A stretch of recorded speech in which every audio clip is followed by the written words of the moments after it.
Good morning, good afternoon, good evening to East Central Missouri and the world, and welcome to the James Strong Show podcast, podcast number 167. Thank you for joining us. Thank you for making us a part of your day. I appreciate it. This podcast was recorded on the evening of Tuesday, April the 21st, from the James Strong studio in Western St. Charles County.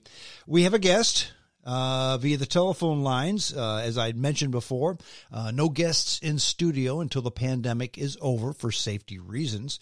But my guest, he's been on the podcast before, and he's Kieran Gutting. He's the principal of Rocco Finance, and he is a finance guy. And Kieran, I wanted to have you on. First of all, welcome to the podcast. Thank you, James. Pleasure to be on. I wanted to have you on because I wanted to talk a bit about the pandemic from a financial perspective. I shouldn't say that. I've been just totally focused, totally engulfed in this whole pandemic deal. And I can tell you, I've probably listened to the opinions of close to 100 doctors. Okay. And in my opinion, if you're going to listen to or take some advice on a pandemic, on something that is going to kill tens of thousands, if not hundreds of thousands, if not millions of people, you probably need to listen to doctors, okay? People who actually know what they're talking about. By the same token, we've shut down the world. And eventually, perhaps sooner, perhaps later, but certainly eventually, we need to get back to the business at hand, because we cannot social distance, live in our homes now and forever. Amen. That's not going to happen. To talk properly about how to get back into the swing of things, we need a finance guy, and that's you. First of all, in your opinion, in your financial opinion, do you think we're doing the right thing by hunkering down, by social distancing, by shutting down parts of the economy that puts people at risk? I think we absolutely are. I don't think we have a choice, because it's not about, the way I understand it is, what we're trying to prevent is exponential growth. You know, it's not that 1 becomes 2, becomes 3, becomes 4. It's that 1 becomes 2, 2 becomes 4, 4 becomes 8, and all of a sudden you're at 1,000. It's exponential, and I think it's absolutely the right thing. Pull the plug, massive change, make that paradigm shift in how we live, because it's what we need to do right now. Yeah, for what it's worth, I agree with it 100%. I know there are people out there that say we don't need to do this. This is no worse than the flu. There's not been that many people that have died after all. The smart people, and I will say the doctors, the scientists, the epidemiologists, those who know what they're talking about, they all said this isn't the flu. And the big danger is not that people get it and die, because that's going to happen. There's nothing we can do about it.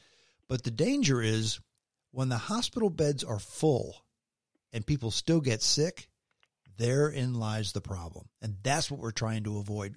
The term you've heard used many, many, many times is flatten the curve. Correct. It's that fear that, I don't know what capacity an emergency room or a hospital normally runs at. My guess would be somewhere around 80%. But what if all of a sudden you got 500 extra people showing up? Yeah, where do you put them? You literally can't deal with it. You do not have enough staff. You do not have enough resources. And that's not a knock. That's not saying you just don't. You can't plan for a worst case scenario. You can't, and you cannot. It's no different to me, James, like the shortage on masks or PPE, the personal protection equipment. You can't stockpile 30 years of this, buy it, and say, well, if we need it. Well, because what will happen is you'll need it in year 30, and then it's going to be rotten and out of date. We hate to admit this as 21st century Americans, but you can't plan for everything. You just can't. And That's some right. things are going to happen that you have no control over. And the other thing to remember is there is not one person alive that remembers the Spanish flu of 1918. So you've got everybody dealing with it on a theoretical basis, trying to implement that into reality. Well, and I keep using the term the smart people. And again, by the smart people, I mean the people who know what they're talking about, who are experts in their field. And the smart people say, look, this is far worse than the Spanish flu because it's much more contagious. And the naysayers have said, well, not nearly as many people have died. And the smart people say, well, yes, there was no such thing as a ventilator. There was no such thing as an antibiotic. There was no such thing as an ICU ward. They put you in a tent, hoped you didn't die, and they put you in the sunlight because they thought that was probably better than not being in the sunlight. That was what they did for you. Yeah, and they did the best they could. They also had no easy, rapid way to disperse information. So if you had something that was working well in St. Louis, and St. Louis had a much better outcome than most other cities. They did because of social distancing, by the way. That's correct. But that was not, you couldn't just let the people in Philadelphia know that like this and give them hourly updates on how you couldn't do that. The world didn't, I guess you could have done it by a telegraph, but that just wasn't how life was. The average person may not have gotten it days or even weeks later, and by then it's too late. Yeah. But that's just how things were. That's right. So I think shutting it down is what we have to do. Well, it's what we have to do. Yes, and I agree, and I think we've done the right thing. I think we're still doing the right thing. Everything that, we're here in Missouri, so Governor Parson, along with President Trump, have said, look, we need to get back to normal, but let's not do it too soon. And I think yes, we do need to get back to normal. We do need to open up the economy, but we don't need to do it too soon. But eventually, we're going to have to open up the economy. And again, that's why I wanted to have you on.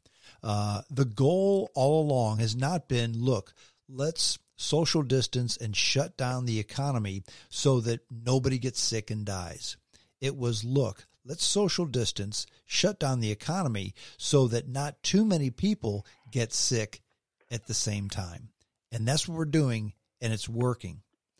Eventually, we're going to have to go back to return to normalcy one step at a time. The doctors have told us what we need to do as far as social distancing and shutting things down. It's now time for the financial guys, the economists, people like you, to advise us as to what we need to do moving forward to get back to where we were once upon a time.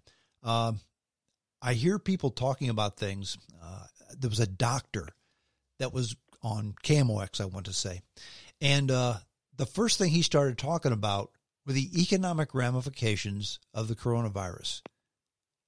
And about 40 seconds into the interview, I turned him off because he was a doctor, and I'm sure he knew much about medicine, but no offense, Doc, I know more about economy than you do because this guy was a dolt.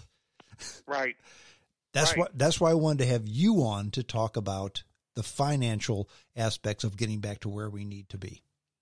Yeah. So, it's interesting, James.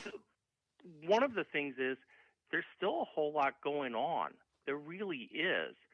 And there's a lot not going on, meaning a lot of restaurants are closed, but a lot of them are open. You can't go in there and eat, but you can get food. The nightclubs, the movie theaters, concert venues, they're all closed. And I'm not sure when those are coming back. But for example, there's a Fortune 100 company based in St. Louis, in Clayton, Centene Corporation. I know they're Fortune 100. Okay. I believe they might be in the top 50. Okay, big company. Their CEO, I heard interviewed, and he said, we have 70,000 employees. Okay, we now have 66,000 of them working from home. So Centene is still rolling. They're going on. I'm sure they've had some adjustments. I'm sure there's been that typical learning curve, but they're still going along. They didn't shut down.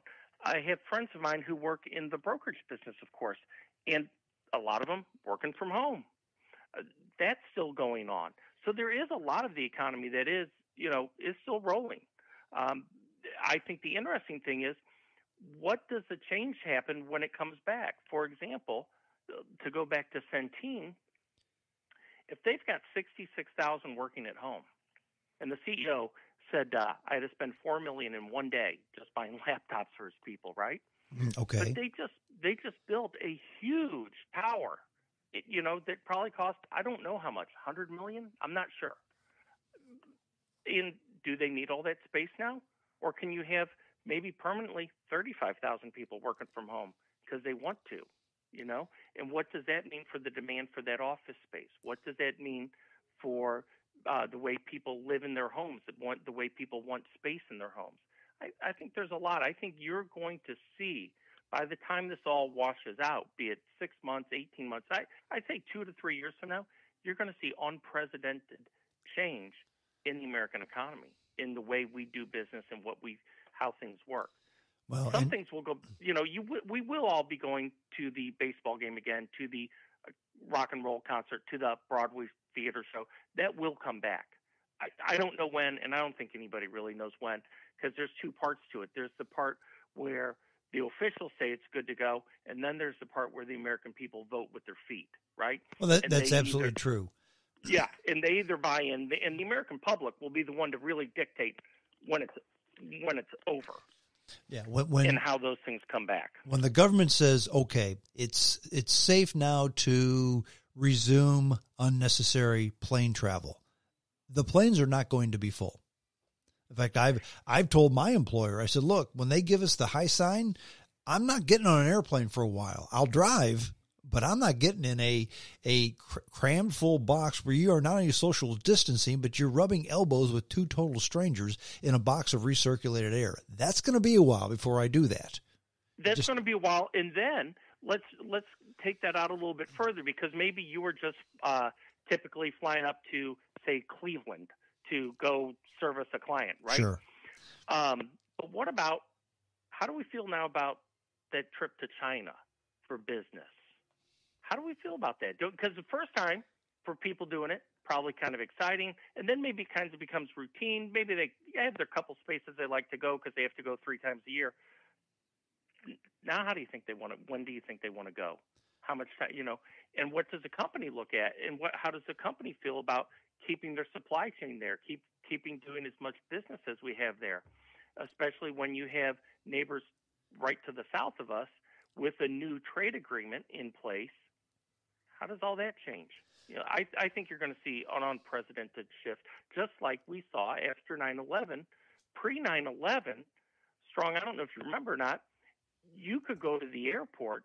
My grandmother's from Ireland, and she would come in, and we would walk down to the gate to meet her. Right through security, no problem. Just walk straight down to the gate. Exactly. And when she went home, we walked her right to the gate. We sat there for the hour or so until she got on the plane. That's what happened. You can't even think about doing that now. And now everything has a security angle, sporting events, church events even. This, because of 9/11. You're going to see a similar fallout from this. I think it's not only going painful to so many people. Yeah, I think it's not only going to be similar, but I think it's going to cause the changes we saw with 9/11 pale in comparison. I think we're going to see so many enormous changes, and I'm not being a doomsday prophet here. I'm not even saying that they're going to be bad changes. They're just going to be changes. We talked off the air about some of the changes. How do you think clothing stores are going to be looked upon after this is all done? Right. It's interesting. All those mall stores, right? All of those mall stores. How are they? Because the longer people are away from something, right? The longer people are away, the longer they find a new way of doing it. People are still buying underwear. People are still buying shirts, dresses. They're just finding a different way to do it. And if it's convenient and they like it, from the financial aspect, everybody knows Macy's, right? Macy's Sure. is huge. One of the big classic department stores. In American Standard, we've got the Macy's parades, all this stuff, right? If you look at their stock 5 years ago, I think it was around $60. If you look at where it was a year ago, I want to say it was around $20, and it's a little bit over $5 today. Yeah, and restaurants. I mean, restaurants, there's a lot of restaurants that aren't going to make it. However, people are still going to be wanting to go